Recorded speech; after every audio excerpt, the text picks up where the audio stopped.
Bem-vindas! Bem-vindas ao Enfrentando a Dislexia.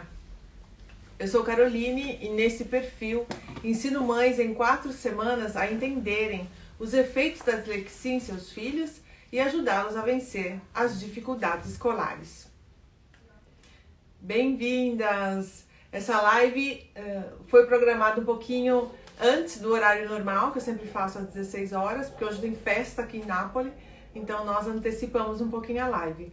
O tema de hoje é: mãe, se você não souber quais são as dificuldades escolares para que o seu filho disléxico consiga, enfrentar essas dificuldades, olha só o que vai acontecer. Então, olha o que acontece com ele. Antes de entrarmos na nossa live, eu gostaria de dizer que essa é uma live de aquecimento para o nosso evento para pais com filhos disléxicos. Então, se você quiser participar desse evento, se chama Entendendo a Dislexia e ajudando o seu filho a vencer na escola, será um evento gratuito para pais e filhos nos dias 22, 24 e 26 de maio. Não perca essa oportunidade, se inscreva, o link está lá na minha bio. Quando a live terminar, você pode ir lá e acessar e se inscrever. Tem que colocar o e-mail e depois entrar no grupo de WhatsApp, ok? Antes de começar também a nossa live, eu queria dizer que ontem, na nossa live, uma pessoa me perguntou que livro eu tinha na mão. Eu tinha um livro na mão. Qual era esse livro que eu estava lendo? Na verdade, não é um livro, aquele era um guia para pais. Esse guia eu disponibilizei no evento passado. Quem participou há 3 semanas atrás, quem participou ganhou esse guia para pais com filhos com dislexia e TDAH, ok? Esse é o guia maravilhoso. Pode ser que nesse evento a gente disponibilize, estamos ainda organizando tudo. Então vamos lá, sejam bem-vindas e vamos entrar no tema da nossa live de hoje. Se você não souber quais são as dificuldades escolares do seu filho disléxico, então olha o que vai acontecer. Vamos iniciar com os professores. O que dizem os professores do seu filho? É importante, é muito importante que você converse com o professor, que você tenha essa interação entre escola, professores e profissionais. Então pode ser que você ouça nas reuniões ou na reunião individual que o professor diga: o seu filho é demasiado apressado ou muito lento.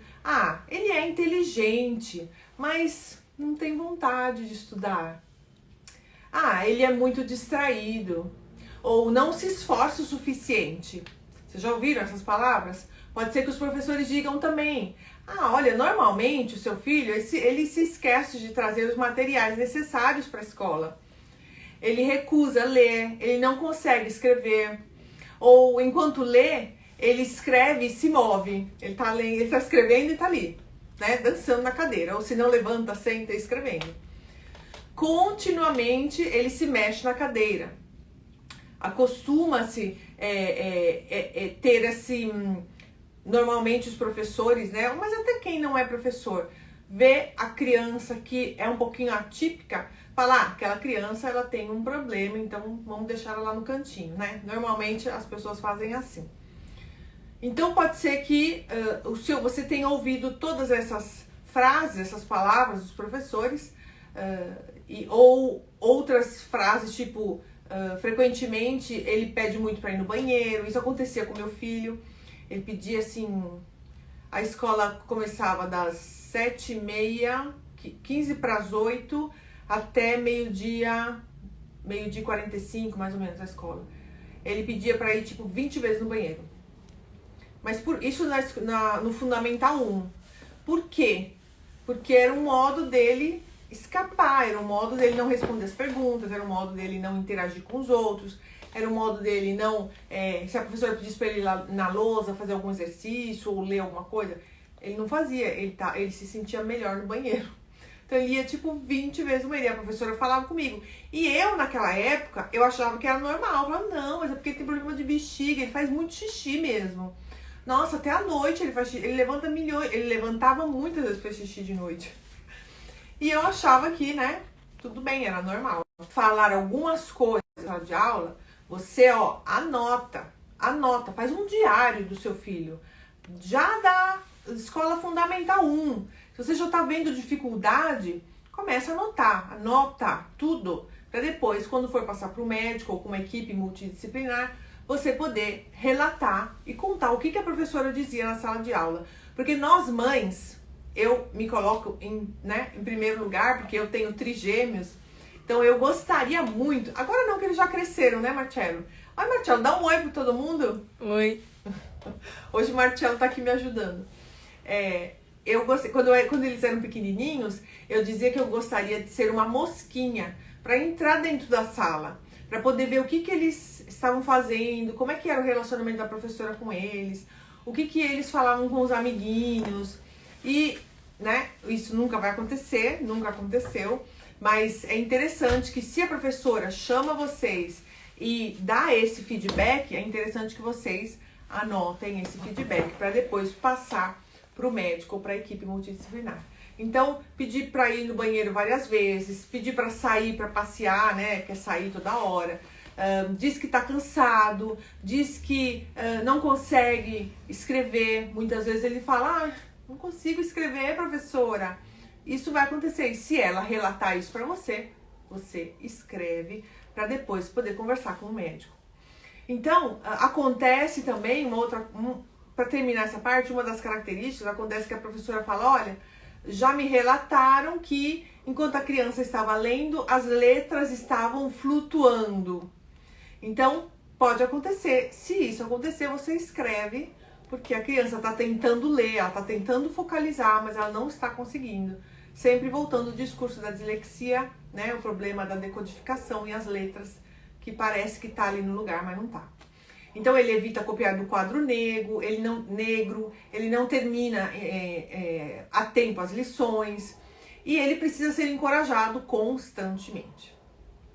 Mães, nós já sabemos que isso é um quadro, né, de transtorno de aprendizagem. Então, com o início do ano escolar, é caracterizado por dificuldades persistentes, progressivas no aprendizado de habilidades escolares básicas, ou seja, Fundamental 1, Fundamental 2, ou, se você está vendo isso, né, atrasado, Escola Média.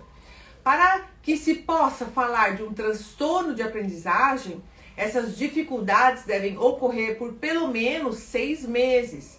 Mas quem irá fechar esse laudo será uma equipe multidisciplinar ou o médico.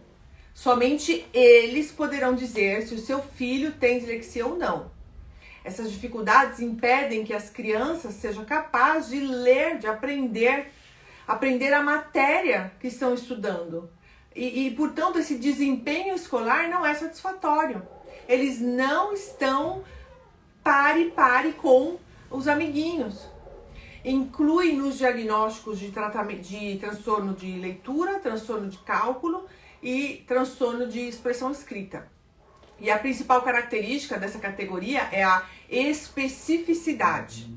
Ou seja, o distúrbio afeta um domínio específico e circunscrito de habilidades que são indispensáveis para o aprendimento. E quais são essa parte específica e circunscrita? É a leitura, a escrita e o cálculo, que é fundamental para a escola, é fundamental para o dia a dia, é fundamental para um adulto.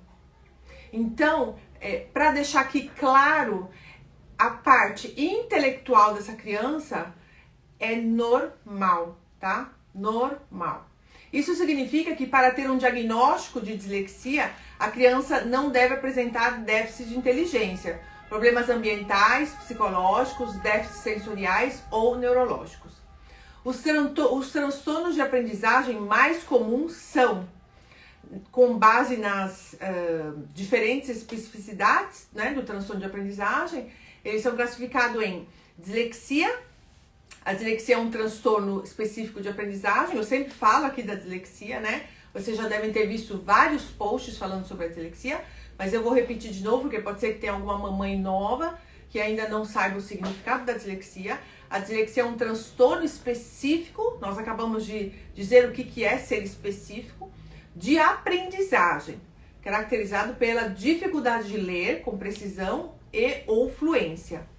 A criança, no início da sua escolarização, apresenta dificuldade em reconhecer as letras do alfabeto, em fixar a correspondência entre sinais gráficos, sons e em automatizar esse processo. Então, quer dizer que a criança pega o livrinho pequenininho lá dela, né? Ela vai ler com você em casa e ela não consegue bater o olho e ler. Não é automático, ok? Não é como você dirigir. Um ótimo exemplo que a neuropediatra do meu filho me deu, quando a gente descobriu a dislexia, foi, para eu entender esse quadro, o que foi, amor? Ana Laura, que vou entrar na live. Ah, não, agora não, quando eu terminar pode ser. Bom, obrigada. Ela me falou assim, Carol, você está dirigindo o seu carro. As crianças estão no banco de trás. Para explicar essa parte de automatizar. As crianças estão no banco de trás. E aí, quando você pisa no acelerador, uma criança te chama, o que você faz? Aí eu falo, eu olho pelo espelho retrovisor. Aí ela falou, automático? Eu falei, é. Aí ela falou, e se a criança fala, mamãe, liga o rádio? Aí eu falo, eu tiro uma mão do volante e ligo. Ela falou, automático? Eu falei, é. Aí ela falou, e aí passou um cachorro, o que você fez? Eu falei, eu freio. Eu freio e já olho no espelho retrovisor para ver se as crianças estão bem. Ela falou, isso é automático? Eu falei, é. Ela falou, é assim também para um disléxico. Para ele, a leitura não é automática. Compreender a palavra que ele está lendo não é automático. Então ele vai ler várias vezes aquela palavra, principalmente se é uma palavra nova. Porque esse processo de automatização não existe, não tem. Então por isso o treino, por isso ter que passar com uma equipe multidisciplinar, fazer as aulas com a fono, com a psicopedagoga, a mãe estudando em casa, ajudando essa criança a melhorar cada dia mais. Então por isso que nós precisamos dessa rede de apoio entre escola, porque a escola não vai sanar o problema dessa criança, ela vai ajudar sim, mas ela não vai sanar, mas ela é principal, ela é uma principal coadjuvante dessa história. Então vai ser a escola, os pais e os profissionais, e a criança ali no meio. Como a gente fala sempre, né? É a teia de aranha, aqui na Itália fala teia de aranha. Então essa teia tem que estar bem fechadinha assim, e a aranha aqui no meio, que é a criancinha, tá? Para que tudo flua bem, essa criança com esse jovem, né, com 14, 15 anos, esteja lendo fluentemente, ok? Então, essa dificuldade tem repercussão na aprendizagem escolar e nas atividades da vida diária, do dia a dia, que exigem a leitura de textos escritos, como jogos educativos, jogos... Agora a criançada não joga mais, né? Jogo de tabuleiro, aquele jogo da vida, Master. Eu lembro quando eu era pequena, a gente sempre jogava, eu tinha que ler. Ai, meu Deus, era um martírio. Um cafezinho, gente, só pra dar uma pausa. E aí, hoje em dia é tudo no computador, tudo no celular. Mas tem também o jogo no computador que ele tem que ler. Então, já aquilo ajuda bastante. Tem também a desortografia, nós falamos da dislexia, agora nós vamos falar da desortografia. Para as mamães que não conhecem ainda, a desortografia é um distúrbio específico também de aprendizagem, que diz respeito ao componente construtivo da escrita, portanto ligado aos aspectos linguísticos, e consiste na dificuldade de escrever corretamente, do ponto de vista ortográfico. A criança desortográfica apresenta dificuldade em aplicar as regras de conversão do som para a palavra escrita e, portanto, em reconhecer os sons que compõem a palavra. Vou explicar aqui, fazer um exemplo para vocês. Eu sou disléxica. Quando eu era pequena, eu não sabia que eu era disléxica, então eu não tive a intervenção que os filhos de vocês terão ou já estão tendo, que o meu filho teve e terminou esse ano a intervenção dele com a fono e com a psicóloga. Mas tem um acompanhamento, né? Que é cada grau aqui na Itália, cada grau, cada ciclo escolar, se refaz de novo o laudo, vê qual é o grau que a criança está, se piora um pouquinho, volta para fazer um pouquinho de treino de intervenção com a fono, depois é constante, tá? A dislexia é um estudo constante, é um empenhar constante, é um estudar constante. A vida inteira vai ser assim. Então, o que eu tava falando? O que eu tava falando, Marta? Esqueci.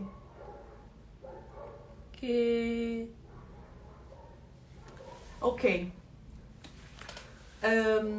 Aí, tá falando do Andrea. Aí ele, cada ciclo, né, escolar, ele tem que refazer o laudo.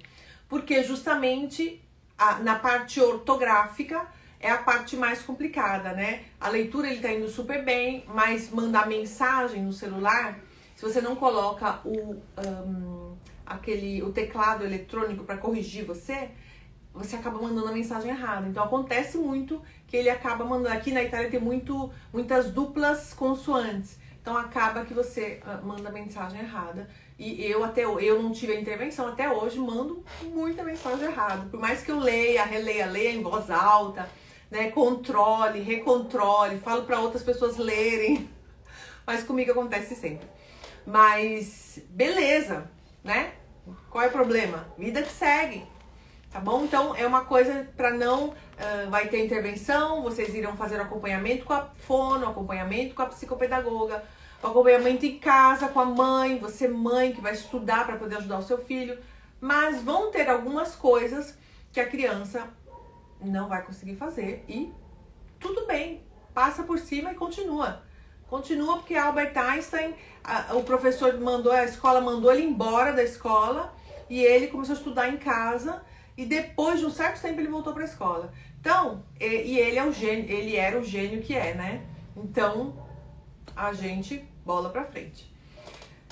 Então, vamos falar das irregularidades ortográficas e identificar a ordem correta em que esses elementos são compostos, tá bom? Então, acontece que a criança coloca a palavra do modo errado, como casa, asa ou azac, ok? Acontece essa desorganização da composição da palavra.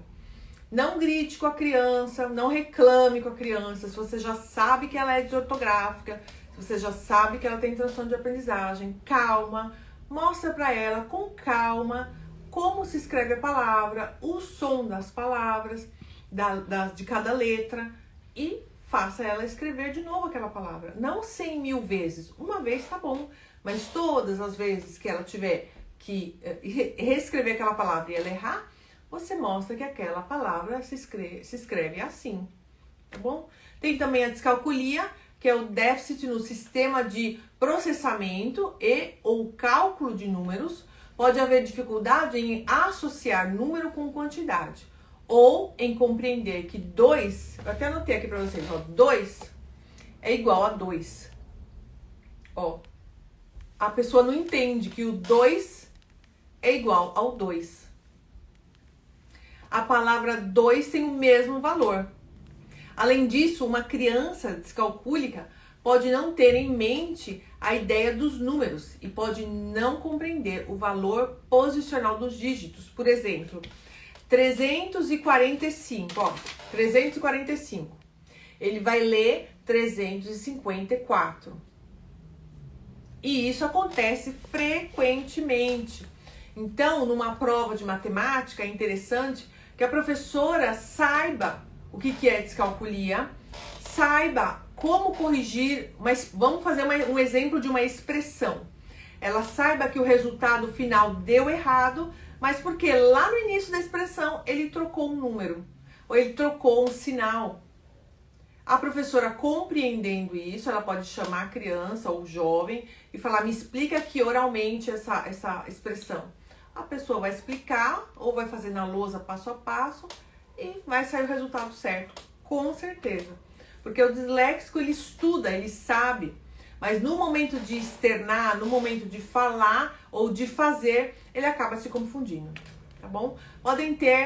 Podem também ter dificuldades em recordar a ordem processual de uma operação, uma equação ou em utilizar símbolos aritméticos, como eu acabei de falar aqui para vocês, tá?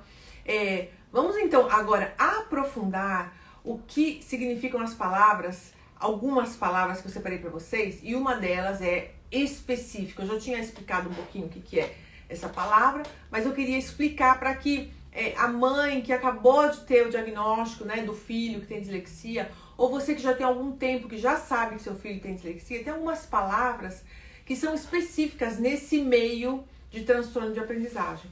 Então é importante que você aprenda aqui no canal algumas dessas palavras. E a primeira é específico, que são circunscritos apenas a certos processos indispensáveis à aprendizagem. Ou seja, é aquilo a que normalmente se chama de automatismo. E com um outro significado de automatismo, você pode colocar também a decodificação, a associação de fonema e grafema. Ok? Então, quando um profissional ou alguém falar para você sobre automatismo, sobre decodificação, sobre processos específicos de aprendizagem, o significado é esse, é a decodificação e a associação de fonemas e grafemas, que para um disléxico, para uma criança com transtorno de aprendizagem, é difícil, não existe essa parte aqui cerebral, ok? Não existe. Então, por isso treino, por isso estudar muito, por isso estudar 2 vezes mais do que uma criança que não tem dislexia, né? E esse estudar mais não é estudar 5 horas em casa, fazendo lição de casa. Não é estudar 3 horas fazendo lição de casa. E não é estudar 2 horas fazendo lição de casa. É estudar 1 hora. Tem um método justo, um método certo, que eu ensino aqui no canal, como você faz para estudar em 1 hora e conseguir ter o conteúdo, conseguir absorver esse conteúdo e depois, tchau e bênção, vai brincar, vai fazer esporte, vai fazer o que o seu filho tem de melhor, o que ele sabe fazer, uma habilidade, a coisa que ele mais gosta, deixa ele fazer. E ele vai ser bom naquilo, porque já na escola é difícil, entendeu? Uma outra palavra, evolucional. O que é evolucional? Que são perturbações, é um transtorno que se manifesta na idade do desenvolvimento.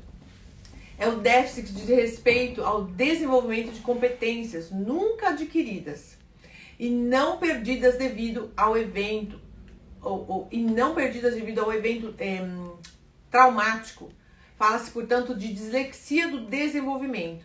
São habilidades cognitivas adaptadas, que a criança ela é inteligente, ela tem o QI na média ou acima da média, ela é capaz de fazer qualquer coisa, porque ela é inteligente.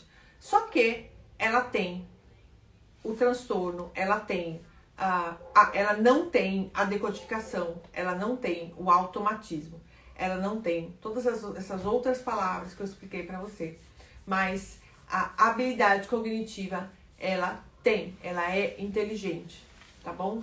Então eu quis trazer para vocês essas palavras para que vocês entendam um pouquinho desse universo, né? Pode ser que agora até para aterrizar é difícil entender, mas para que vocês entendam um pouquinho de como os profissionais falam, de como você, quando for no consultório médico, vai ouvir a profissional falando, a médica, ou a fono, ou a psicopedagoga, e você vai ficar, tipo, não entendi. Mas nessa live hoje, você já entendeu 3 palavras importantes que vão te ajudar aí nesse processo com o seu filho, a sua família. E isso foi o que eu passei. Eu ia nas consultas e ficava ali boiando, né? Elas, não, porque o automatismo, papapi, papapá, sim, claro, sim, cognitivo, sim, habilidades, não sei o que, Então, eu falei, o quão é importante trazer para o universo da mãe, de uma criança com dislexia, a mãe que já está desesperada, porque, né, descobriu a dislexia, descobriu que a criança não consegue acompanhar a classe e ainda tem esse monte de palavra Então eu trouxe algumas para vocês entenderem. E, finalmente, a criança com transtorno de aprendizagem deve ter tido adequadas oportunidades sociais e relacionais. Então, essa criança tem que ter oportunidades para estudar na escola, para fazer a intervenção. Por isso que demora, às vezes as mães falam, né? Nossa, mas demora muito para sair o laudo. Nossa, mas demora mais de 6 meses ainda, a médica não sabe, a fono não sabe me falar. É normal. Só por um fato profissional, as médicas, as profissionais da área, elas têm que seguir um manual, e esse manual diz 6 meses de intervenção. Mas para que o profissional tenha certeza, e a equipe multidisciplinar, porque você não pode dar um diagnóstico para uma pessoa e vai que não é, né? Então, para que eles tenham certeza, às vezes passa um pouquinho de 6 meses. Mas é melhor, vai ser melhor para você, vai ser melhor para o seu filho ter a certeza desse diagnóstico. Então, aqui eu queria trazer para vocês um livro, eu vou até aconselhar para vocês lerem, de Daniel Pena, que ele chama O Diário... Peraí, deixa eu ligar aqui meu computador. O Diário da Escola ou Escolar, peraí. Eu acho que é o Diário Escolar. Diário de Escola, de Daniel Pena. Ele apresenta, ele fala sobre esse diário dele, ele fala sobre o período de dor que ele sentiu na escola, pelo olhar de um aluno, como ele é esse personagem, né? Ele é a primeira pessoa do livro, então ele fala do olhar do aluno. Então vou colocar uma citação do livro aqui para vocês, ele fala assim: criança burguesa, criada em uma família amorosa, sem conflitos, rodeada de adultos responsáveis que me ajudavam com os meus trabalhos de casa. Pai formado em politécnica e mãe dona de casa. Nenhum divórcio. Ninguém era alcoólatra, nem tinham temperamentos fortes. Sem vícios hereditários, ele tinha 3 irmãos e todos eram diplomados, com diplomas. Cigarros eram regulares, dieta saudável e tínhamos a biblioteca familiar. Ainda assim, eu era um burro. É o livro de Daniel Pena. Aqui eu puxei também uma parte que fala assim, ele mescla impressões pessoais com expressões sobre a pedagogia. E o autor recria o universo escolar pelo olhar do aluno. Então é bem interessante para que você, enquanto a mãe não se colocar no lugar do filho ou da filha, ela nunca vai entender, porque a mãe não é disléxica, né? No meu caso, eu sou. Então eu entendo bem o meu filho, as suas dificuldades, o seu cansaço ao ler, o seu cansaço ao estudar. Eu entendo. E eu entendo também quando ele chora porque ele quer ir para a escola. Porque eu vejo que está tendo resultado. Então, é interessante você, mãe, que não é disléxica, que não entendeu ainda esse papel, esse transtorno, leia esse livro, vai te ajudar muito, tá bom? O Diário Escolar, de Daniel Pena. Então, todas as crianças são únicas, diferentes de todas as outras crianças. Por isso, cada criança com dislexia é também única.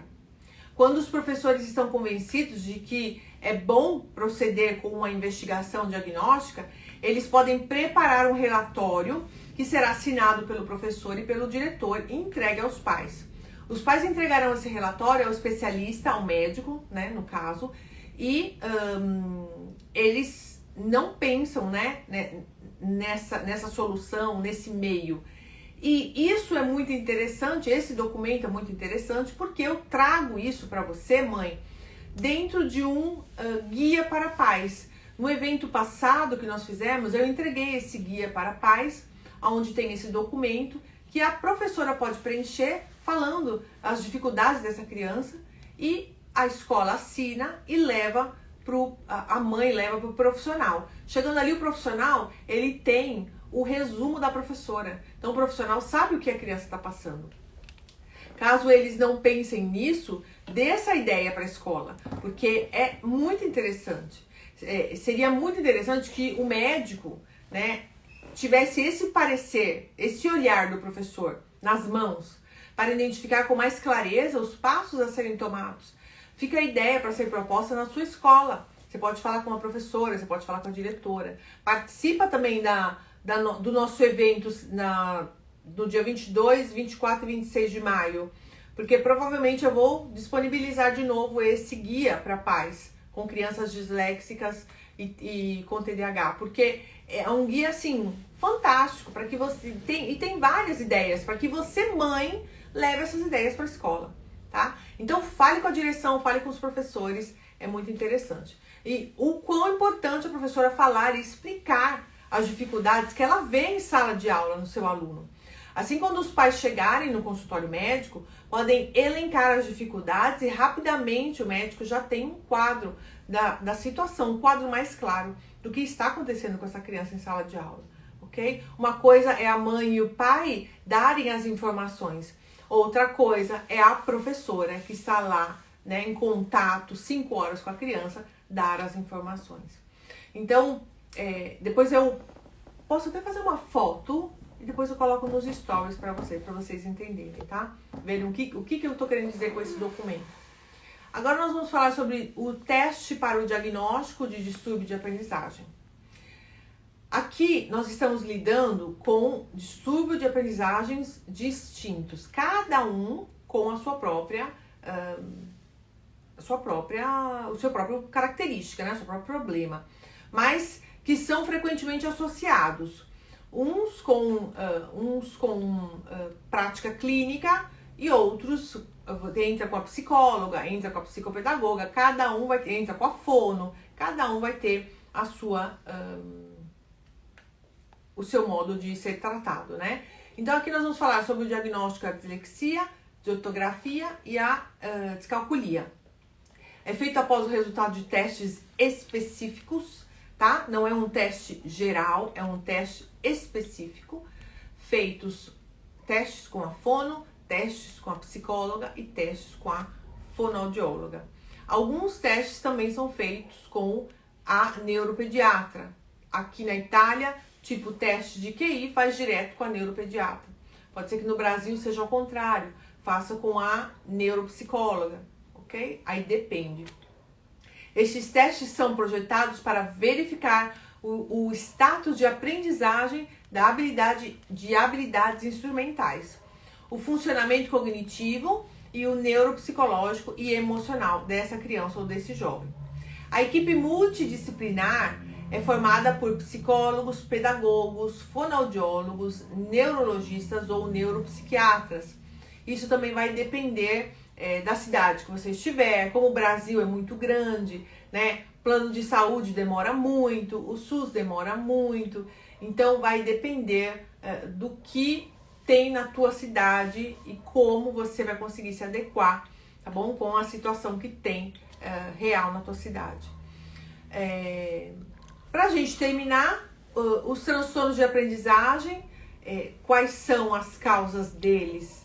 Não há uma resposta única sobre causas dos transtornos de aprendizagem. No entanto, há um consenso mundial em relação ao reconhecimento da origem, que é neurobiológica.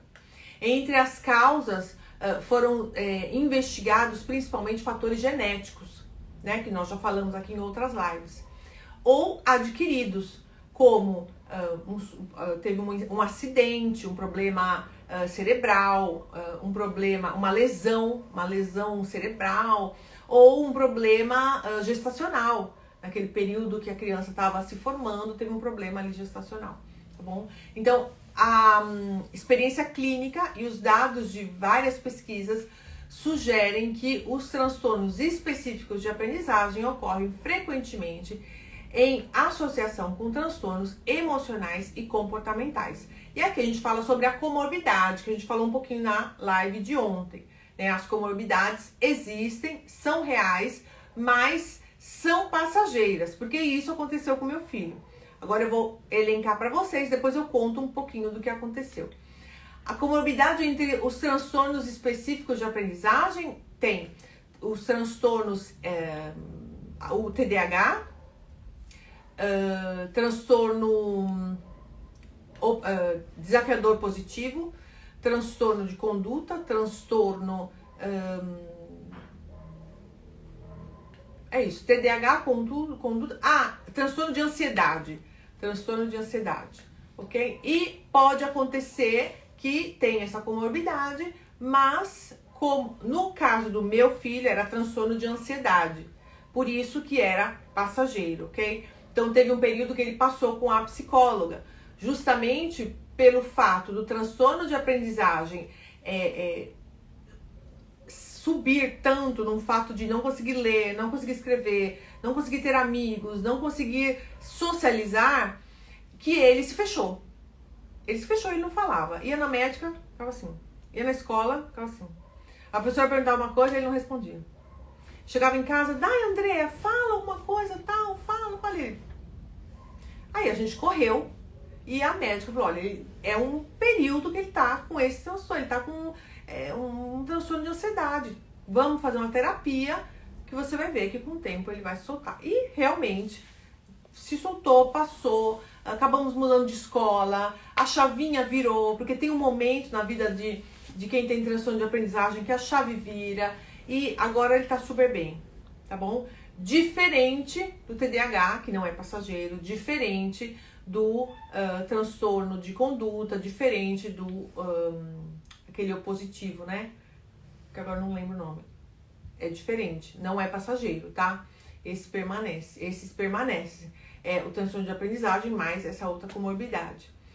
E pra gente finalizar, os transtornos de aprendizagem em crianças, os sintomas, né, que a gente acaba percebendo, nós falamos um pouquinho na live passada, já ali na idade do jardim da infância, quando eles são pequenininhos, já é possível você começar a perceber aí algumas diferenças do amiguinho, do irmãozinho, tá? Então você já pode começar a detectar e, ó, caneta, escrevendo tudo aquilo que você vê que não tá muito parecido com o normal. Tanto é que nós somos neurodivergentes, nós somos atípicos. Os atípicos tem, imagina agora um campo cheio de galinha branca. A galinha branca tá andando para direita, aquele campo cheio de galinha branca, mas tem 4, 5 pintinhos, não, galinhas amarelas que estão andando para a esquerda. Esses são os atípicos. Então, se você começar a ver alguma situação ou a professora falar alguma coisa, você já escreve para poder acompanhar, ok? Quanto melhor for o acompanhamento, né? Esse diagnóstico precoce, melhor é. Então já escreve para você não ter surpresas mais para frente. E fala, meu Deus, nunca imaginei, mas você já estava vendo alguns sinais, tá bom? Então já nos últimos anos do jardim de infância, é possível detectar uma vulnerabilidade na aquisição de habilidades específicas dessa criança. As dificuldades podem constituir importantes indicadores de riscos e podem dizer respeito a aspectos metofonológicos. Por exemplo, nomear palavras, identificação correta dos sons iniciais e finais das palavras. Segmentação, por exemplo, dividir uma palavra em sílabas. Fusão, fonemas, por exemplo, juntar sílabas para formar uma palavra.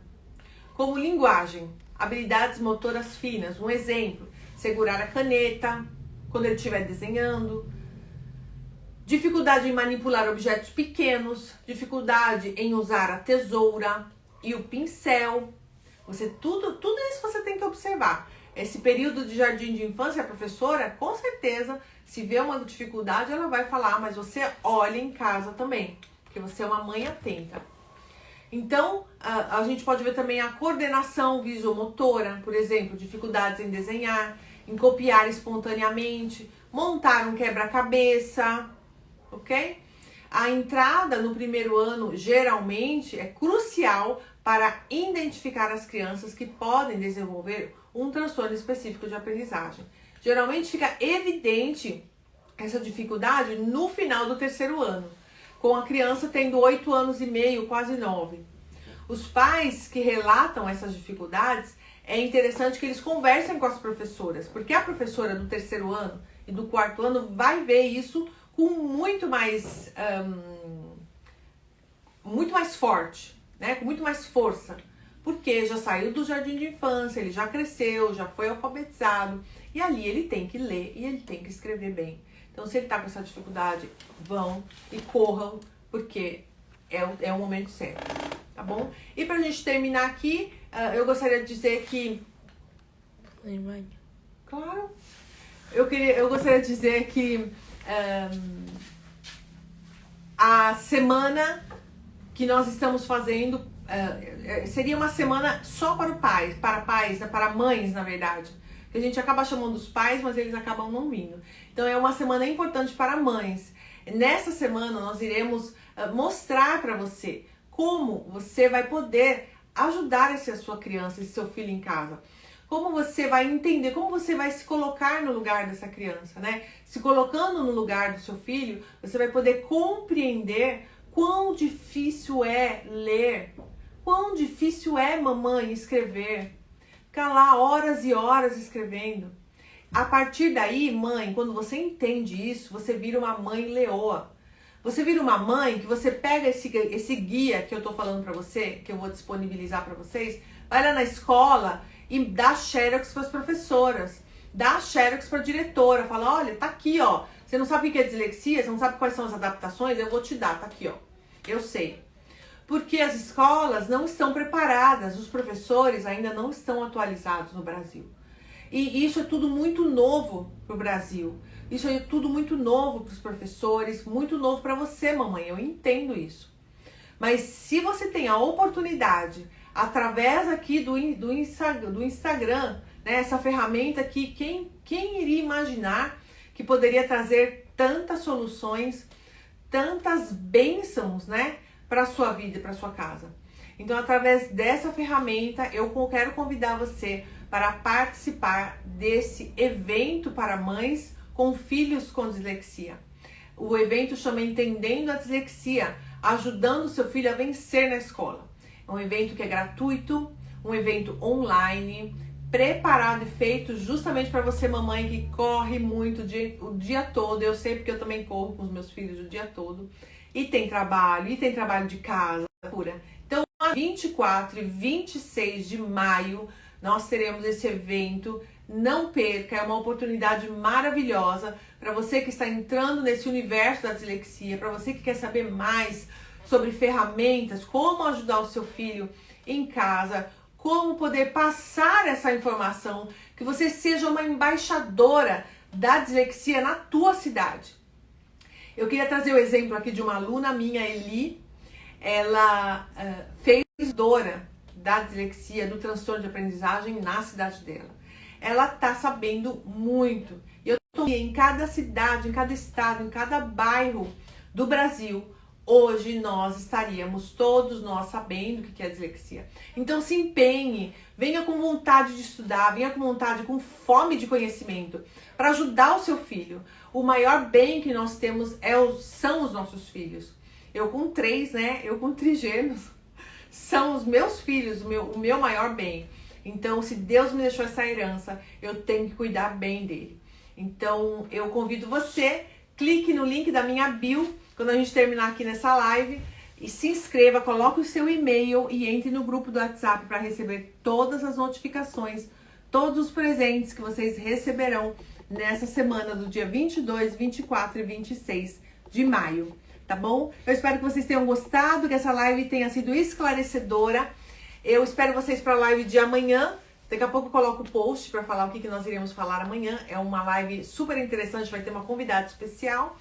Um abraço a todas. Beijo. Tchau, tchau.